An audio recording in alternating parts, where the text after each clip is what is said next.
Hello, Archibald Chesterfield III, AC3. Remember, Christmas is here. Get Archie a nice bottle of scotch, fuckers. Don't forget, like, subscribe, and tell your fuckhead friends about my channel. Like, subscribe, tell your fuckhead friends. Remember, you can sponsor me on Patreon. Send a little bit of money each month. Don't forget, have a look in the description of this video. I got a link to some watches I'm selling. And fuckers indeed. I've also sponsored me on Patreon. You can send a little bit of money each month. You can also got an instant button. You can PayPal me a donation. Or you can PayPal me to do a review. 20 US for a review. Fuckers, review. Quick wristwatch check. 2 watches today. We got the Omega Speedmaster Man on a fucking moon and a Polar Explorer 2. 2 perfect pieces. Okay, let's hit the gas, fuckers. Okay, here we go. From Dennis from Boston. Archie, as a fan of the ArchieLuxury channel and AC3, I've sent you $40 US for a video question. I hope this helps, and I hope you keep making hilarious vids. Question for the channel. What makes a shitter? Is it the wristwatch or the cunter wearing it? A paid video request. Ooh, shitters. And a very good question. What makes a shitter? Let me tell you. Number 1, affordability. Any cunt can get it. Number 2, mass production. Number 3, generic ETA or unitist movement. That's what makes a fucking shitter. Number 4, pretend heritage. Number 5. It's the sort of shit your wife would buy you for Christmas. Wah, pussy. Wah. Hi Arch, I'm a big fan of your channel and I hope this finds you and your fuckhead friends well. I've been collecting wristwatches for about 15 years and only had 3 watches. A 36mm Rolex Datejust, blue dial, white gold fluted bezel, Roman numerals, a Jaeger Cultra Reverso Rogue, and a Submariner Hulk. I prefer quality over quantity and I would rather have a smaller number of nice pieces than a drawer full of shitters. In watching your videos, I ask myself, at what point does the purchase hurt? And for me, that's about $10,000 US. As soon as I had a dollar amount in mind, I started to wonder if my Datejust was a shitter. I say this because with a retail value of approximately $7,500 US, it's a drop in the bucket compared to wristwatches that sell in excess of 6 figures. There are minute repeaters, tourbillons, and annual calendars that can go on for as much as 7 figures if you have it. And when I think about it, I can't help but wonder if my 9,000 subby is a shitter. Do you think someone that has a 400,000 Patek looks at a $10,000 or $20,000 sub or reverso as a shitter? In your opinion, is the definition of a shitter derived from the price tag, the horological craftsmanship significance, the rarity of the piece, or the perception of others? And do you think it's all relative? Interested in your honest opinion and keep doing what you're doing, Dennis. Thank you, Dennis. Very good question. And I'm very fortunate as ArchieLuxury, the outlandish YouTube celebrity. And I want to say this. I do have millionaire friends. Billionaire. I got a fucking billionaire friend. And let me tell you this. When you got really, really rich people, I had the same question. I thought, you know, do they look at a $20,000 watch and say that's a piece of shit? Do they look at a $5,000 watch? Is that a piece of shit? And what the answer is, doesn't matter how rich you are, how many millions you have, a $5,000 watch is still $5,000. A $10,000 watch is still $10,000. So to answer your question, it doesn't really hurt. I've got a billionaire collector friend, and he's got some very affordable pieces. When I say affordable for a billionaire, he's got a he had a Breitling, he had a Batman, you know, and they're not, I mean, they're expensive watches, but for a billionaire, it's a drop in the bucket. But no. You've heard the old joke. If Bill Gates dropped $100 US on the floor, it's not worth his time to pick it up. But it is. It's not about the 100 US. You know, that's opportunity cost, fuckers. It is worth it because it's yours. It's your money, fuckers. You can't look at it that way. And I've got people who are super, super rich and they're watch collectors, and I've always been interested. Do they think it's a shitter? Do they think a Rolex steel Rolex sub is a shitter? What do they think?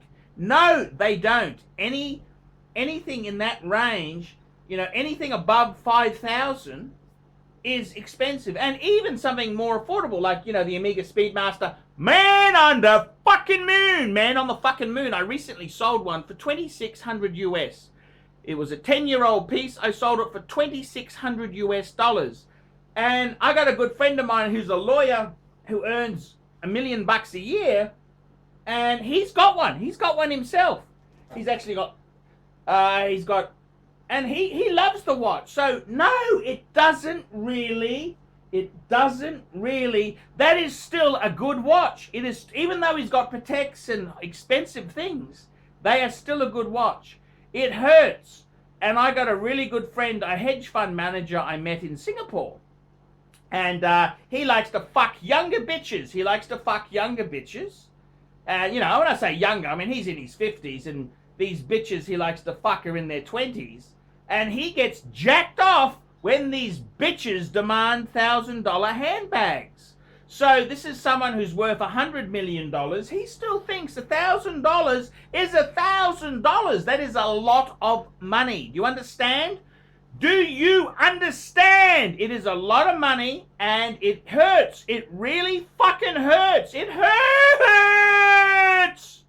It hurts. So, doesn't matter how much money you've got. These are all decent things. Out of interest, Dodi Fayed, you know, the one who was sleeping with Princess Diana, he used to give presidents as gifts a Rolex Date 8. If you were his friend, he had to be a top tier friend. That's the sort of thing they would give out, but they still valued that. So if you wanted to meet, say, Prince Charles, you give him a Royal Oak or a $20,000 watch. You can greet him and meet him, have a little sit down with him. See, so the answer is all of these things are really, really valuable. So yes, that is a very, very interesting question. Is what makes them a shitter or not a shitter? And I would say to you, it's not so much the price, okay? Because I've bought no date subs in the past, pre-ceramic sapphire 14060s for $2,500. Does that make it a shitter? No, because you can't buy one today for $2,500 Aussie. You know what I'm saying? What's a no date sub? Even a scruffy one, you're going to be paying 6 or 7 Aussie, aren't you? See, so it's not so much the price, it's what it is. It's what it is, you understand? So, in my opinion there, what makes a shitter is, it is the, you listed these things out here. The price tag, not necessarily, although a lot of shitters are cheap, okay? But you can buy these things secondhand, you can get flukes, you get stuff. The horological craftsmanship, well, I mean, Rolex, is that really horology? It is, but it's not like AP or PP or VC horology.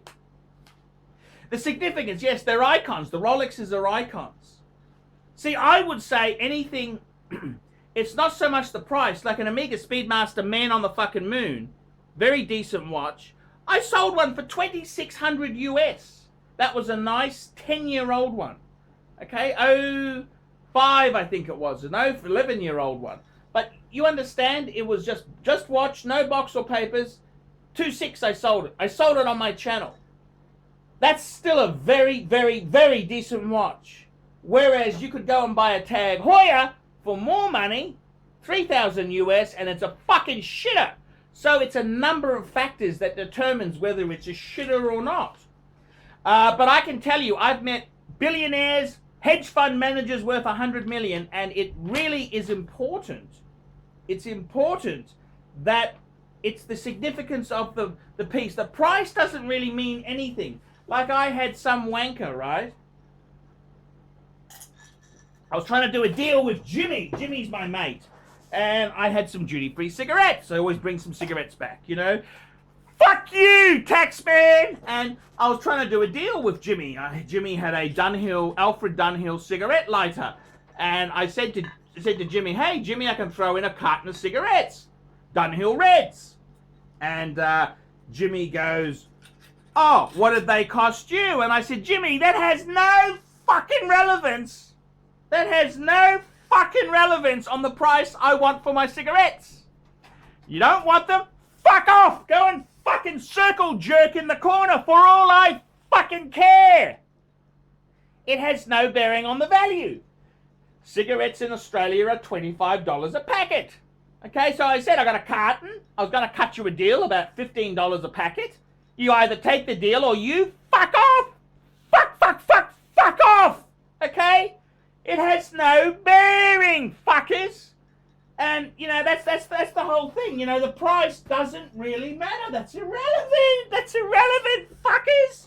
It's like some dickhead friend I had years ago. He said, oh, I got a Mercedes-Benz 190E. I said, well, the price has dropped. The 180E came and flooded the market. He goes, oh, I bought it when it was dear. So fucking what? Circle jerk in the corner for all I fucking care. Circle jerk in the fucking corner. Circle fucking jerk. Jerk fucking circle, you fucking circle jerkers.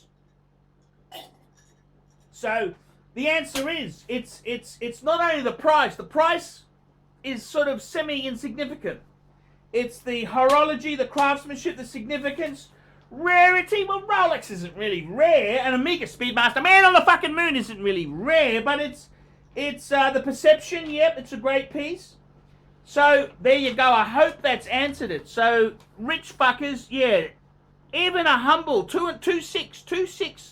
I sold one for 2.6. Really nice example. Minty. It was fucking minty example. And 2.6 US I sold it for. But that's still a decent watch. That's a significant watch. That's what I said. That is the entry-level decent fucking watch. Even super rich people, that's still a beautiful thing. So there you go, fuckers. And you can't just buy one for 2.6. You try buy another one, okay? I sold this one for 2.6. I can't fucking sell another one. If I had another customer, I don't have another one. See, so it's all relative. So there you go. I hope that answers your question. I'm Archibald Chesterfield III. Remember, like, subscribe, and tell your fuckhead friends. Archie signing out. We specialize in the repair of Rolex and Patek Philippe watches. We've been doing the same thing for more than 25 years. We have Rolex technicians certified by Rolex who actually used to work for the company for many years, like if we're doing the work on the factory. We completely disassemble the watch and we put it to work like brand new condition. When you get a pre-owned watch, it's like if you're getting a brand new unit. The only difference is the money.